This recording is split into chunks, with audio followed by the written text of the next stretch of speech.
Office में आते ही मैं कुर्सी पर ढह गया, एसी ऑन किया और ऑफिस बॉय को चाय लाने का कहा और आंखें बंद करके कुर्सी से टेक लगा ली। अचानक मेरे मोबाइल की बेल बजी। कोई नामालूम नंबर था। बात करने को दिल तो नहीं था, मगर बादिल नाख्वास्ता फिर भी रिसीव कर लिया। दूसरी जानिब से नुस्वानी आवाज़ में सलाम के बाद पूछा गया, क्या आप अशरफ साहिब बात कर रहे हैं जो रिश्ते करवाते हैं? मैंने सलाम का जवाब दिया और कहा, जी मैं अशरफ बात कर रहा हूँ और मैं रिश्ते करवाता हूँ। उसने कहा, कितनी फ़ीस लेते हैं? मैंने कहा, कोई फ़ीस नहीं, फ़ी सबीलिल्लाह। उसने बेयकीनी किसी कैफियत में कहा, वाकई? मैंने कहा, जी आपको किसके लिए रिश्ता दरकार है? उसने कहा, अपने लिए। तो मैंने पूछा, आप पढ़ती हैं, घरेलू खातून हैं, कंवारी हैं, मुतलिका हैं? तो जवाब आया, मैं जिस्म बेचती हूँ, एक जिस्म फरोश औरत हूँ। ये सुनते ही मेरे हाथ से मोबाइल गिरते गिरते बचा और डरते डरते पूछा, जी आप क्या बेचती हैं? तो जवाब आया कि जिस्म फरोश हूँ, जिसे मुहज़्ज़ब लफ्ज़ों में तवाइफ कहते हैं। तो मैंने कहा, ऐसा क्यों है, क्या मजबूरी है आपको, और आपके घर वाले किधर हैं? तो वो रुहासी होकर बोली, 7 साल हो गए मेरे शौहर को फौत हुए। मेरे 3 छोटे छोटे बच्चे हैं, माँ बाप फौत हो चुके हैं, 2 भाई हैं, उन्होंने रखने से इनकार कर दिया तो किराए पर मकान ले लिया, नौकरी की। सब मेरे जिस्म को नोचने की कोशिश करते। जब उनको पता चलता कि मैं बेवा हूँ, सब तरफ हर जगह एक से बढ़कर एक भेड़िया मिला जिसने मेरे जिस्म को नोचा और मुझे इस गुनाहों की दलदल में फेंक दिया। मैं भी इज़्ज़त की ज़िंदगी जीना चाहती हूँ, मैं भी जन्नत में जाना चाहती हूँ।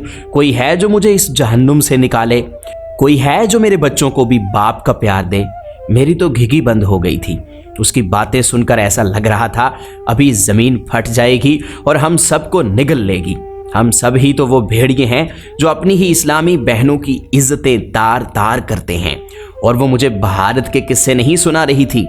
इसराइल में उसके साथ ये सब नहीं हुआ था, ना ही यूके में और ना ही यूएसए में। वो इस्लामी जमहूरिया पाकिस्तान की बात कर रही थी। वो अपने ही दीनी भाइयों के काले करतूत बता रही थी। हमारे चेहरे पर चढ़े शराफत के नकाब को नोच कर उतार रही थी, जूतियां मार रही थी भगो भगो कर।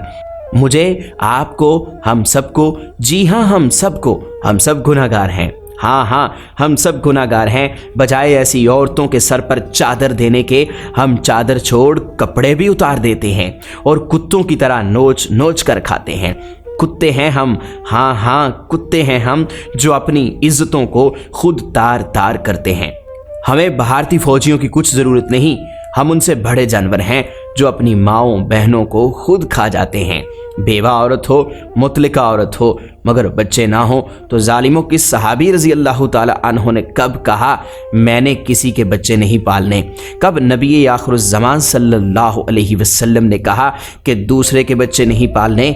दूसरी शादी करने वालों सुन लो, सुन्नत सिर्फ औरत से शादी करना नहीं, उसके बच्चों को बाप का प्यार देना भी है। बाप बनकर बेवा मुतलिका औरत के बच्चे निकाह के बाद कबूल करो और बाप का प्यार दो, वरना बंद कर दो ये दूसरी शादी और सुन्नत का ड्रामा। दूसरी शादी करना है तो बच्चों वाली औरतों से करो, ताकि वो बच्चे पालने के लिए अपना जिस्म ना बेचती फिरे, जिस्म फरोश ना बने। वरना याद रखना, जिम्मेदार हम सब होंगे, हम सब।